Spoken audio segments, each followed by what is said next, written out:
Criacionismo e evolucionismo, né? Entenda melhor a questão. Então, esse vídeo aqui é um vídeo para esclarecer muitos termos e para que você entenda melhor o que nós estamos realmente discutindo quando nós estamos tentando contrastar criacionismo e evolucionismo. Porque as pessoas fazem uma salada enorme, né? Assim, realmente muito grande, que impede a discussão e você passa muito tempo corrigindo a pessoa, né? Corrigindo, então não tem discussão, não tem progressão. A pessoa não aprende nada, a pessoa que corrige, mas a pessoa que é corrigida, ela não consegue discutir porque ela nem sequer entende do que está sendo discutido. Então, realmente, quando isso acontecer, eu vou, né, ter esse vídeo pronto, eu vou mandar esse vídeo para a pessoa, e você pode mandar esse vídeo para a pessoa e dizer: olha, você está entendendo a questão errado, pode olhar esse vídeo aqui que tem uma explicação mais interessante. Então vamos lá, né, sem enrolação. Essas teorias, a pergunta que a gente tem que se fazer aqui, essas teorias, elas se propõem a explicar e responder a origem do quê? Do quê? Né? O que elas querem explicar? Você tem que ter isso claro na sua mente. Especificamente, né, que é o que, né? Você pega pelos errinhos aqui cadê o mouse? Pelos erros aqui no slide, né? Tem um espaçozinho aqui, enfim. Elas se contrastam, elas se degladiam entre a questão de explicar a origem das espécies, né? Origem das espécies e talvez origem da vida, porque supostamente o criacionismo é uma explicação para a origem da vida também, mas como você também deve estar amparado aí pela visão aqui que eu tenho, né, do livro do Gênesis, e por exemplo nessa questão da origem da vida, onde eu compartilho da opinião do professor Samuel Moura Soares, né, teofísica, tá? Que eu vou fazer referência aqui em vários momentos do vídeo, é só você procurar aí no canal também, quiser saber mais e ler o livro dele. Uma origem, vamos dizer assim, naturalística da vida, ela é amplamente compatível com a Bíblia, e a ideia de que a vida ter surgido, digamos assim, sobrenaturalmente, com intervenção divina, é ficcional do ponto de vista bíblico, né? Não está na Bíblia isso, certo? E na própria Bíblia a gente não precisa nem forçar texto de qualquer forma aí no hebraico, né? Pega uma tradução portuguesa, você vê lá, por exemplo, e disse Deus: façam-se as águas a vida, seres viventes, tal. Olha só que interessante, né? Façam-se as águas. Ele ordena e o processo ocorre nas águas. E essa é também a visão predominante, né, digamos dizer, da teoria da origem da vida, que a vida surgiu, né, simples, unicelularmente na água. Mas, enfim, de fato, hoje nós ainda não sabemos como a vida surgiu, né? Quem dizer que sabe está mentindo, não está contando a história toda, com certeza, porque cientificamente nós não sabemos como a vida surgiu. Aonde ela surgiu, as hipóteses é que mais provavelmente na água e etc, lá a questão das caldeiras e tal, e etc. Bom, mas enfim, especificamente a questão se degradia entre origem das espécies. Então Darwin nem sequer ele se preocupou em discutir tanto a origem da vida, porque ele estava discutindo origem das espécies. Qual o nome do livro de Darwin? É Origem das Espécies, não é origem da vida, é origem das espécies, certo? Através, né, de seleção natural, tal, esse é o nome do livro dele. E aí você está contrastando o fixismo, que não, as espécies elas surgiram da maneira que elas são, e não existe uma ancestralidade comum entre elas. Então o fixismo é incompatível com essa ideia, enquanto que o darwinismo, as espécies elas surgiram a partir de um ancestral comum, com variações aí, mutações que sofreram seleção natural, né? Sofreram seleção natural e deu origem a essa variedade de espécies como a gente conhece hoje. Então isso seria basicamente darwinismo e criacionismo contrastando-se no seu centro, que é origem das espécies, fixismo versus darwinismo.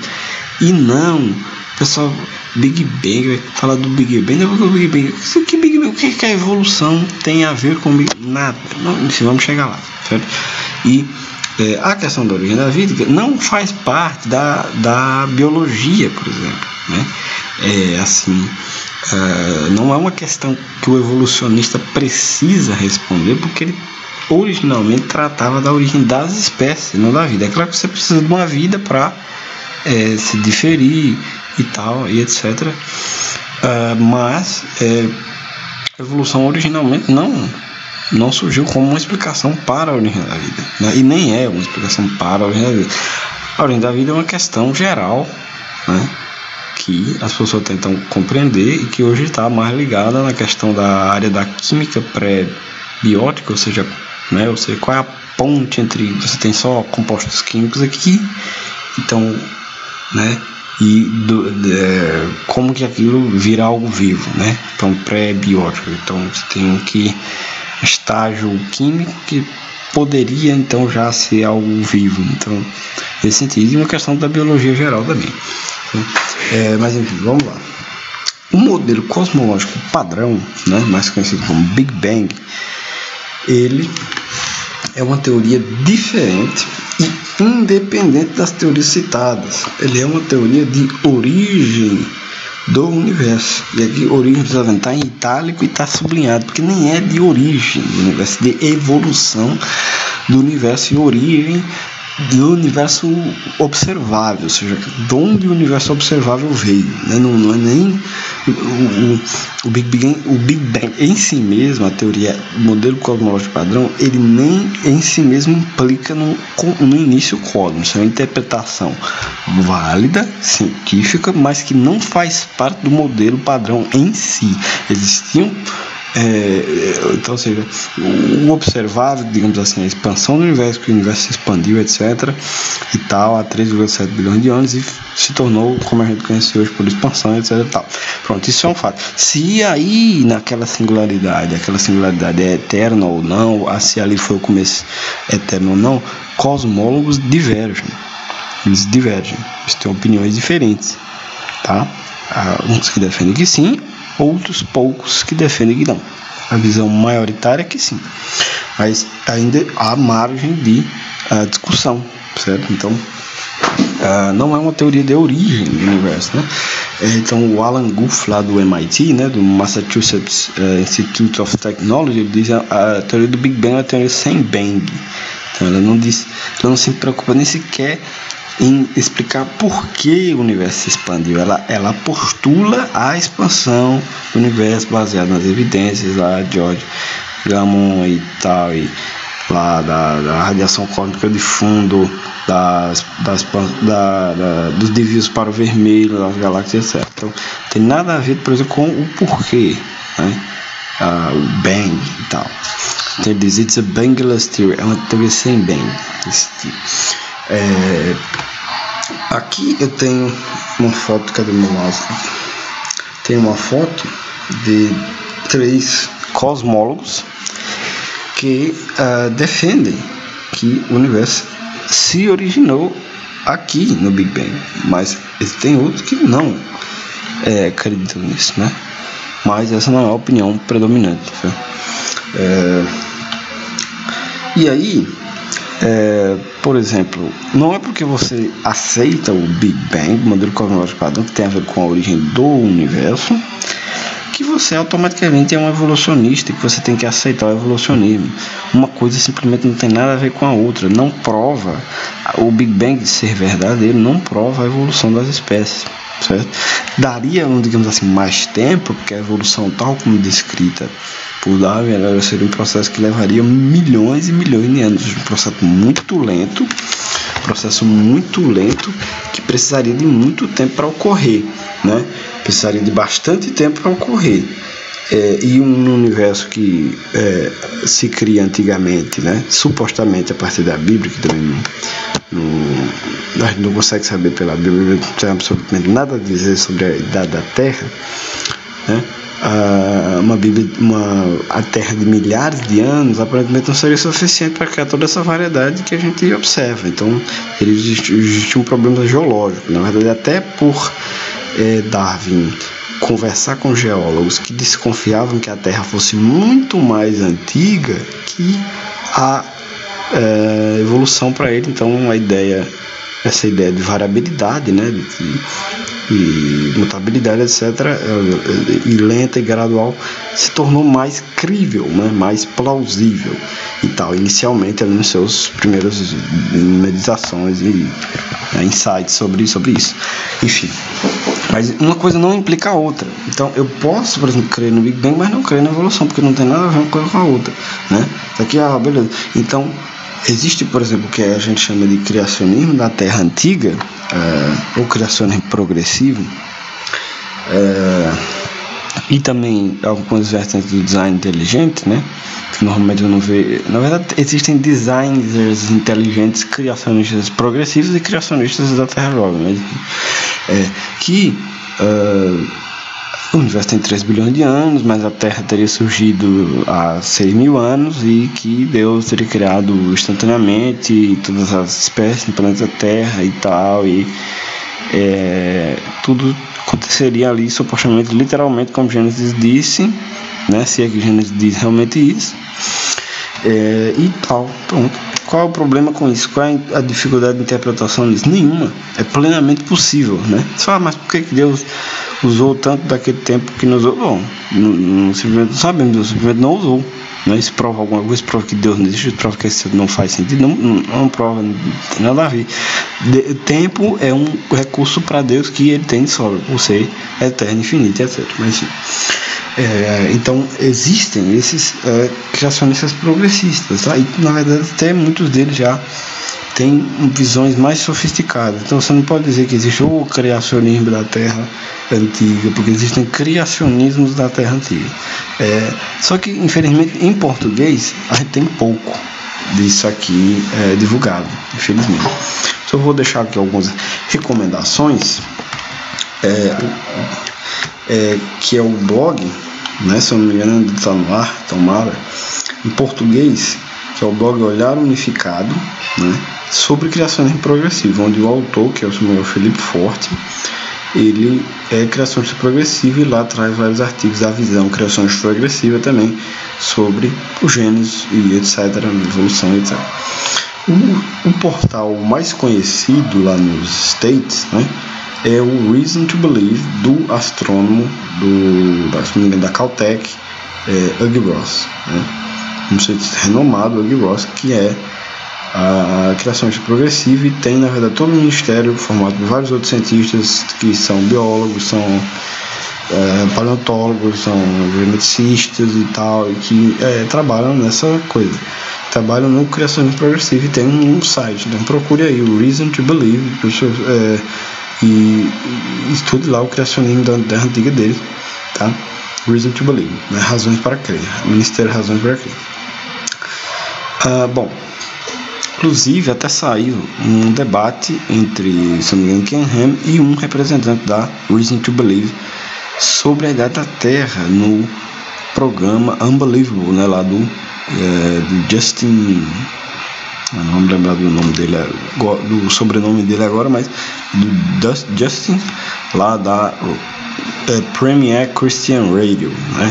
Tem o canal no YouTube, se você colocar o programa Unbelievable lá, perdão, aqui batendo, se inscreva lá no canal dele e acompanhe os debates extremamente úteis que traz lá. Então tem um debate lá sobre isso, saiu recentemente, né? Estou gravando esse vídeo aqui final, né? 26 de dezembro de 2019. Design inteligente também não tem nenhum compromisso com a idade da Terra, tá? Na verdade, a maioria dos designers inteligentistas, né, que se chama também, eles acreditam na Terra antiga, eles acreditam no Big Bang, porque eles também vão participar da ideia do argumento teleológico, do fine tuning, que pressupõe também os balanços nas constantes e quantidades da natureza que se manifestaram bem balanceados e finamente ajustados para que o universo surgisse e expandisse, etc. e tudo mais. Então isso meio que faz parte do design inteligente, basicamente. Existem design inteligentes que não são terra antiga, existem bastante, mas isso não é uma regra para o design inteligente, que nem trata de origem da evolução, de origem do universo, né? Se trata, na verdade, se coloca como uma explicação para a origem da vida, das espécies, e aparentemente de alguns pontos específicos dos seres vivos, né, que denotariam, então evocariam a ideia de um projetista, né, tal. Ok. E eu recomendo o livro em português do Marcus Eberlin, né, cientista químico. Cadê o mouse? Cientista químico Marcus Eberlin, que é o defensor brasileiro aí contemporâneo mais conhecido, e que publicou esse livro aqui, né, que está sendo muito divulgado aí, vendido, e que com certeza vale a pena ser lido, né? Embora eu não concordo, mas eu recomendo. Eu não concordo com o design inteligente. Inclusive até o Marcus Eberlin é transparente nas suas redes sociais, e ele normalmente responde o pessoal lá. Então você pode, ele já me respondeu, já veio até falar comigo no privado. Então recomendo, né, que você interaja com a exposição do Marcus Eberlin do design inteligente. Lá ele que está à frente, se não me engano, do Discover, da parte aí do Discover Institute, que está alojada, está lá sediada no Mackenzie, que vai trabalhar, vai ser um núcleo de design inteligente no Brasil. Enfim, um livro mais recente é esse aqui, ó, A Origem: 4 visões cristãs sobre criação, evolução e design inteligente, publicado pela Thomas Nelson Brasil, onde tem o Ken Ham, né, que é conhecido criacionista, né, físico, ele e Hugh Ross, né, que a gente já falou. A Deborah Arsman é uma evolucionista teísta lá do Ministério do Francis Collins, né, o Biologos. E o Stephen C. Meyer é um dos, na verdade, fundadores do design inteligente. Então eles vão dar as suas... vai ser um livro que vai expor as 4 visões. Então ele até serve como, talvez, na verdade, eu não diria nem complemento, mas talvez, quem sabe, substituto desse vídeo, sobre a questão das origens e as visões cristãs que nós temos sobre isso, né? Então, tudo é cristão, tudo não é cristão, e está todo mundo realmente querendo entender esse problema e achar a verdade sobre isso. E por parte de criacionistas, a gente é puramente demonizado e colocado como antibíblico, etc., que não, porque não acredito no criacionismo literal, terra joga 27 dias, isso é uma grande besteira, e que faz parte um dos objetivos desse vídeo, que é dissolver essa besteira. Mas como vocês estão vendo aqui, aqui, ó, o universo é diferente de planetas, né, planeta Terra, seres vivos, né, e o Big Bang é diferente da evolução. Então essas distinções aqui resumem meio o que a gente está falando agora também. Uma teoria que se propõe a explicar a origem do universo não tem nada a dizer sobre a origem do planeta Terra, tá? De que faz parte de uma questão aí da astroquímica, da astrobiologia e tal, que não tem nada a ver necessariamente com a cosmologia. Algumas explicações emergem dessa modelo cosmológico padrão, mas que não segue-se logicamente, simplesmente tão facilmente assim. Então não existe uma conexão aqui que você tem que acreditar nisso, porque nem se acreditar, digamos assim, na teoria particularmente determinada sobre isso aqui antes disso, né? Então se acreditou muito tempo nisso, por exemplo, numa teoria de origem nisso, sem sequer tocar no assunto disso aqui. Então essas distinções aqui, elas parecem não existir na mente de muitos criacionistas, certo? Ou de muitos leigos que estão querendo interagir com essa questão criação e evolução inicialmente. Então faz uma mistura muito grande. Então olha só, tá aqui o símbolo diferente, é diferente, isso aqui tudo diferente. Uma teoria que se propõe a explicar isso aqui não se propõe a explicar isso aqui, nem isso aqui, mas só isso aqui. Isso aqui, não, isso aqui, não, isso, só isso, etc, etc, etc, tal. Tá simples, né? Vamos lá. E aí vamos à pergunta: o que é criacionismo? O criacionismo, tá, gente? Ele basicamente é a ideia de que Deus criou. Criou o quê? 2 pontos: a vida, o planeta Terra, as estrelas e o universo como um todo. Agora a gente vai chegar no ponto interessante: como, né? Como? Porque, bom, tudo bem, você vai dizer Deus criou. Você vai dizer Deus criou e não dizer como, você disse nada, né? Você realmente não contribuiu para a questão, porque existem N formas de criar. Existem a forma X, a forma Y, tá? A fórmula Z. Então um Deus todo-poderoso conseguiria criar de várias formas, mas opa, cadê meu mouse? Travou agora. Bora, aqui. Poderia criar aí sei lá, infinitas formas, né? Tá? Infinitas formas aí que a gente não teria como simplesmente colocar um limite para Deus. Não, Deus só poderia ter criado daquela forma. Não, Deus pode ter criado de várias outras formas. E aí a gente vem à discussão importante de que o que a Bíblia realmente diz. O que tem de pessoas achando que sabe o que o Gênesis realmente diz é muito grande, né? E não era para ser, porque, gente, o Gênesis por si só, e na verdade a Bíblia como um todo, né, de maneira geral, é um texto complicado, não é um texto simples de ser entendido. Não foi um texto que foi escrito em português, foi um texto que foi escrito em hebraico, uma língua muito antiga, uma língua que inicialmente não tinha vogais. O texto bíblico não tinha parágrafos, não tinha versículos e capítulo, não tinha aquela divisão e tal. Então realmente é uma coisa bem complicada, certo? Não é A mais B e tal, que isso aqui diz aqui, e as situações lá, se não me engano, a Pax Legomenon, que um texto pode ser traduzido de 20 maneiras diferentes. Então existem 20 traduções alternativas para determinado trecho da Bíblia, ou até mais, tá? Então quem estuda línguas originais ou tem alguma noção de línguas originais sabe disso, tá? Então não é assim, a Bíblia diz isso e isso, não. A Bíblia pode ter dito isso, de maneira que, como na ciência a gente vai estudando mais por eliminação, então essa teoria é mentira, foi desprovada por esse experimento, isso aqui. É muito mais fácil a gente saber o que a Bíblia não diz, refutando a interpretação, do que dizer, não, realmente a Bíblia diz isso.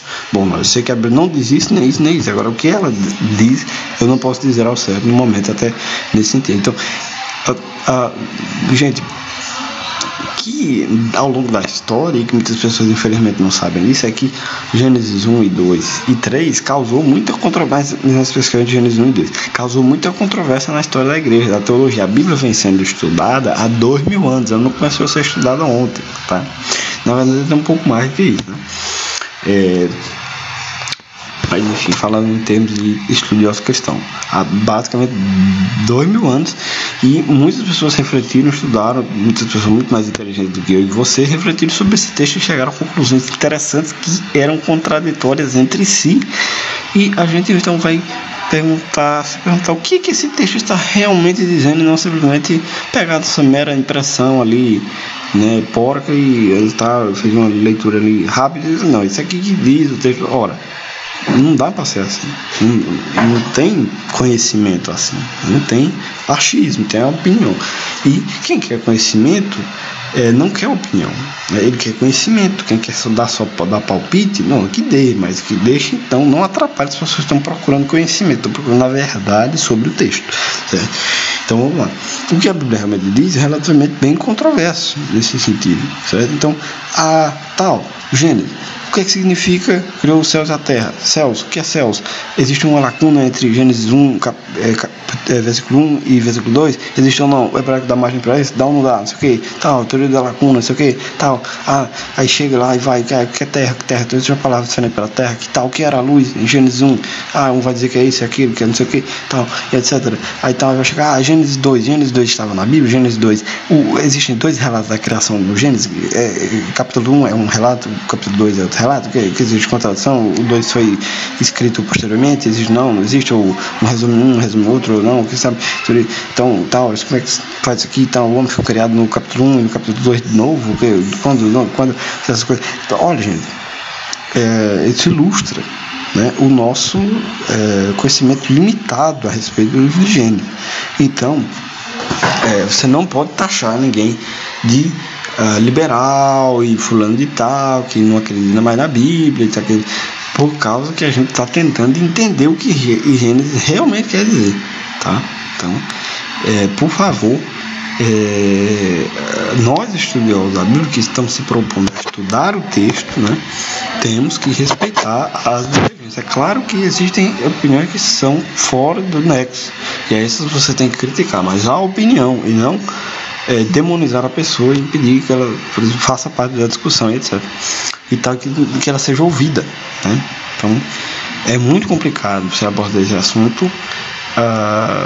Eu estou abordando aqui na internet, estou falando sozinho, mas você vai falar com pessoas, né? Então, é muito delicado, né, para ela, você desconstruir, vamos dizer, uma visão antiga, que estava tão enraizada, tão fixada, mas que muitas vezes não tem nada a ver com o texto, né? E muito menos também quando você está em posições eclesiásticas relativamente influentes, etc., que pode até gerar uma perseguição. Enfim, existe testemunho disso aí, né, ao longo de que pessoas perderam oportunidades, né, por revelar opiniões de qualquer natureza, não só de falar de interpretação do gênero, mas enfim, só para ilustrar a questão de que a perseguição, por esse ponto de vista, ela é totalmente justificada, né? Então, dada a ciência de que esse texto não é um texto simples, não é um texto aparentemente unívoco, né? Simplesmente assim. Então admite algumas interpretações, pelo menos, mas não quer dizer que o texto tenha um significado. Eu chego lá. Então, quero perder todo esse ponto. Mas vamos aí para as interpretações mais comuns, né? Que é o que a gente quer discutir. Cadê meu mouse?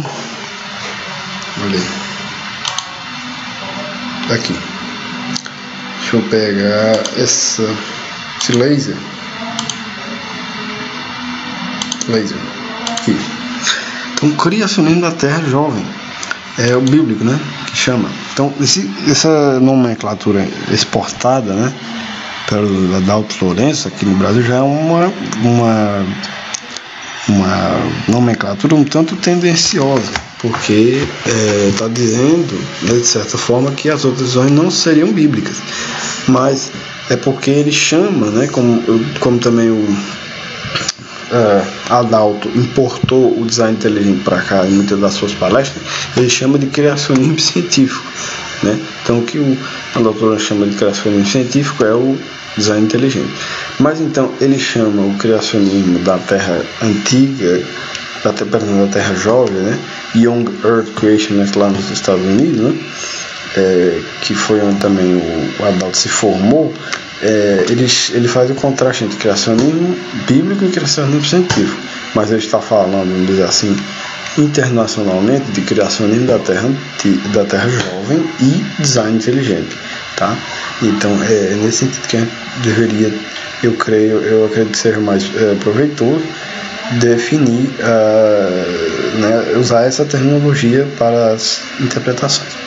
Vamos lá, criacionismo da Terra jovem ou bíblico, né? O universo surgiu, tal, e surgiu já pronto, basicamente. Eu quero fazer um resumão aqui do criacionismo da Terra jovem, tá? Diretamente, ou seja, Deus criou as coisas meio que manufaturadamente, aqui com aspas, né? Ou seja, ele não aceita, o criacionista ele vai relutar qualquer tipo de demonstração de que aquilo surgiu, de que determinada coisa surgiu sem intervenção divina.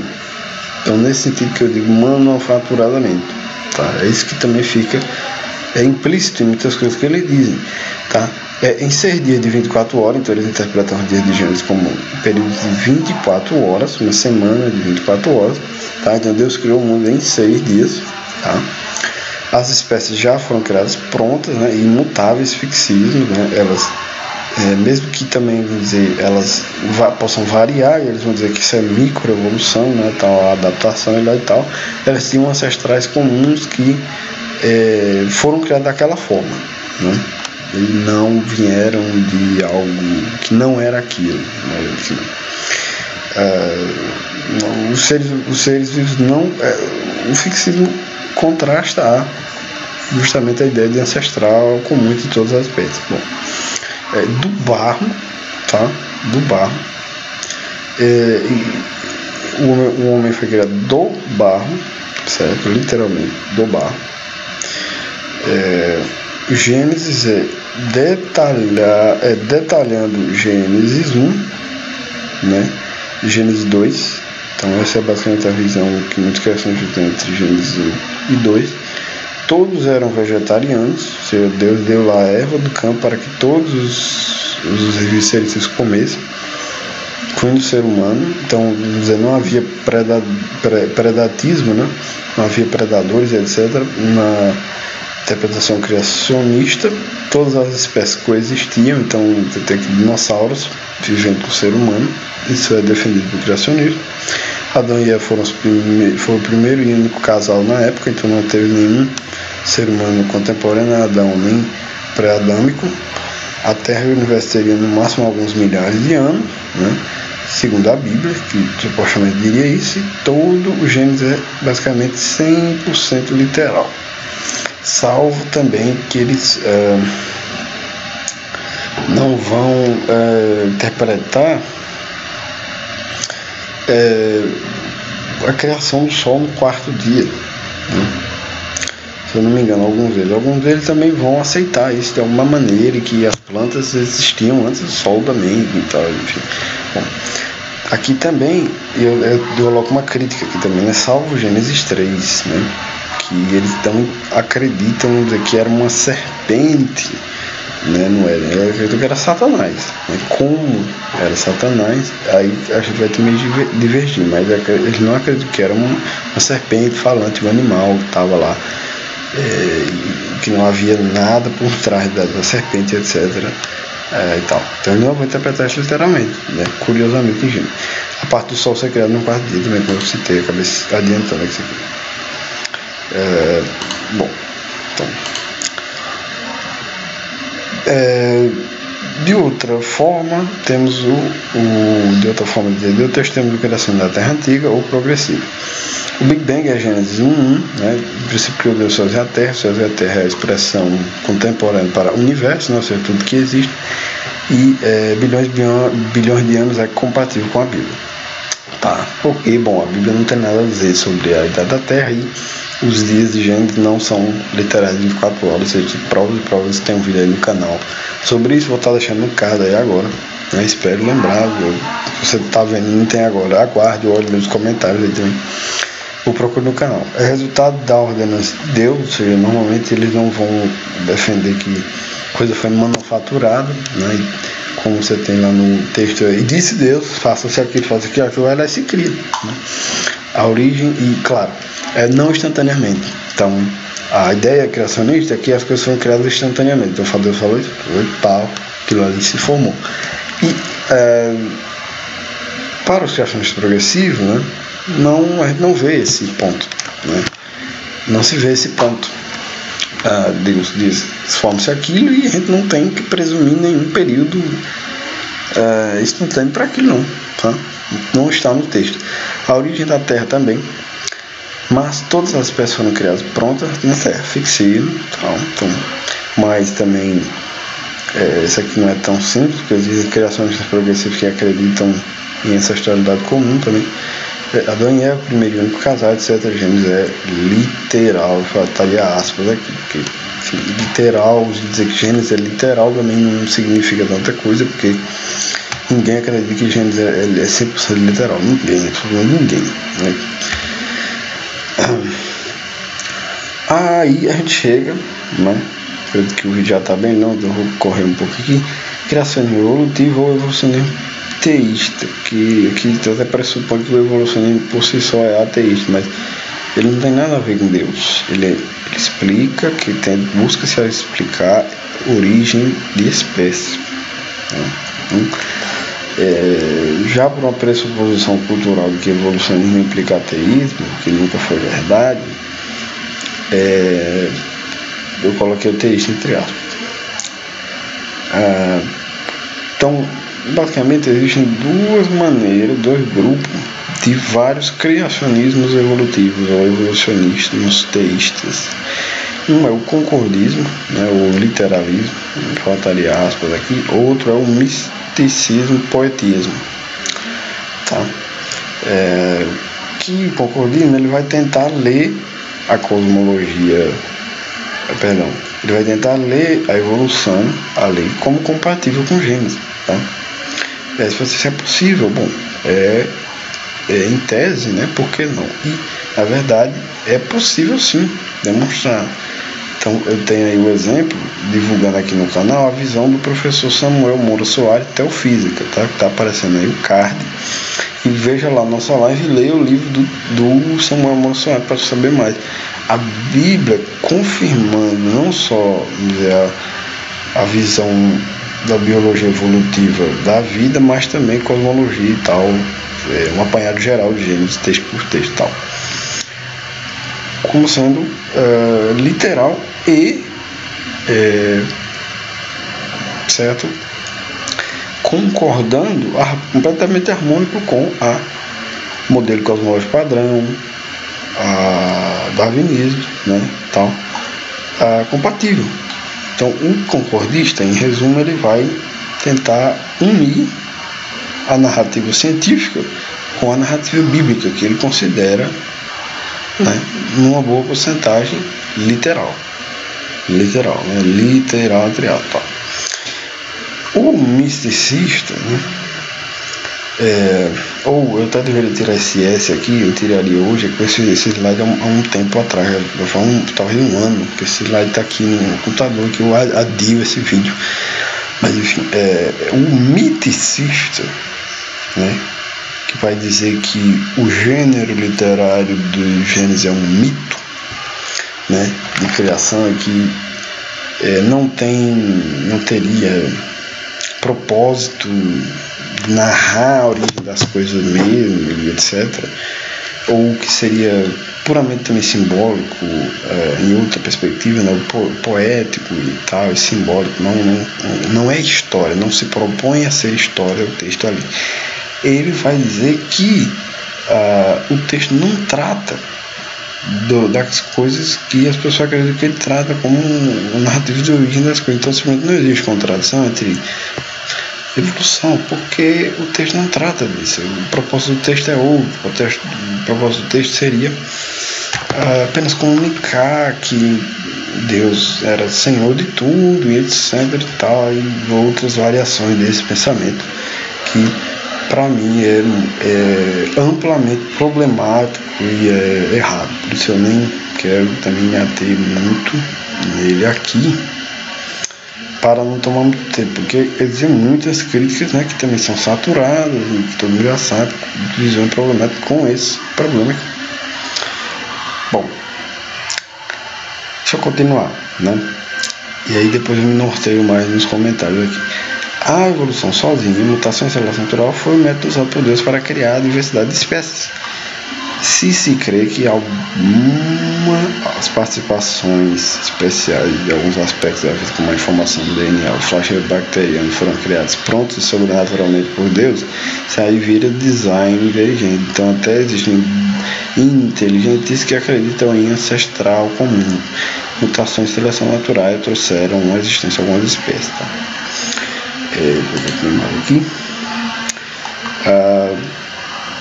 Miticismo e poetismo. Gênesis é um livro do gênero poético e não literal. Nada que é descrito até Gênesis 11, ou seja, até a lei de descendência, né? E aí Gênesis 12 você já tem Abraão saindo de Ur, saindo de Manré e tal.